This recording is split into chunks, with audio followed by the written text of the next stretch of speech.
দেশের মধ্যে এত ঘুষ, দুর্নীতি, অবিচার, বাজারে লাগামহীনতা, ঘটা করে জন্মদিন পালন করা ইত্যাদি বিষয়ে ইসলামী স্কলারগণ ঐক্যবদ্ধ প্রতিবাদ করছেন না কেন? তারা কি দায়মুক্ত?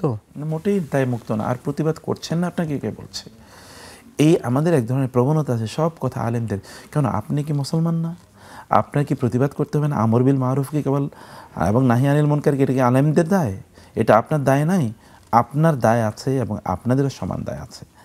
আলেমদের দায় আছেই, তারা তো করছেনই, বিভিন্নভাবে করছেন, টেলিভিশনে করছেন, রেডিওতে করছেন, পত্রপত্রিকায় করছেন, সোশ্যাল মিডিয়াতে করছেন, এবং তারা মসজিদ মাহফিলগুলোতে তারা করছেন, মক্তবে করছেন, মাজলিসে করছেন, হালাকায় করছেন, বই লিখে করছেন। আপনি করছেন না এটা কিভাবে দেখলেন? আপনি করছেন তো, তাইলে আপনি জানলেন কীভাবে? আপনার জানলেন কীভাবে? এটা আলেমদের আলোচনার কারণে জানাচ্ছেন।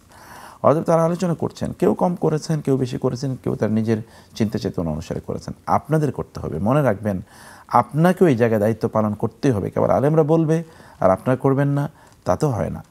আপনাদেরকে এগিয়ে আসতে হবে। আমরা আলেম কতজন আছেন? জি, কতজন আলেম আছেন? সাধারণ মানুষই তো বেশি। 99% মানুষ হলো সাধারণ মানুষ। তো 99% মানুষের 1% কীভাবে ঠিক করবে? আপনি 99% আপনাদেরকে ঠিক করতে হবে না? আপনার পরিবারের কেউ হয়তো আলেমদের আলোচনাই শোনেন। জি, তাহলে আপনার পরিবারকে দায়িত্ব আপনি নেন আপনার পরিবারকে সমাধান করার জন্য। জি শায়েখ, আমরা অনুষ্ঠানের একেবারেই শেষ পর্যায়ে আছি, আর হয়তো 1-1.5 মিনিট সময় পাবো। আমরা যে বিষয়ে আলোচনা শুরু করেছিলাম, নবীজির অবমাননা, এই বিষয়ে নবীজির অবমাননার ব্যাপারে আমরা এই কথাটা আবারও জোর দিয়ে বলতে চাই, যিনি এটি করেছেন বা যারা এটা করেন তারা মানবতার তারা বিরোধী। তারা হচ্ছেন মানবতার সবচেয়ে যদি আমরা বলি যে নিকৃষ্ট উদাহরণ, তারা ঘৃণ্য উদাহরণ, খারাপ উদাহরণ। এদের শাস্তির বিধান তো আল্লাহ বলে দিয়েছেন, আল্লাহ রাসূল বলে দিয়েছেন। গোটা পৃথিবীর বুদ্ধিমান মানুষরা তারা এই বিষয়টা বুঝেছে, এবং ব্লাসফেমি আইন গোটা পৃথিবী, আমাদের এখানে তো মানে যদি বলি ব্রিটিশ সে আইনের আছে, তো সেইগুলো অনুসারেই চলছে। এটা একটা ভয়াবহ আইন, মানে ভয়াবহ একটা অপরাধ। এটির ব্যাপারে আমাদের সবাইকে সোচ্চার হওয়া দরকার, জানা দরকার। যারা রাষ্ট্র পরিচালনা করছেন তাদেরকে বলবো যে আপনারা দ্রুত পদক্ষেপ নেন।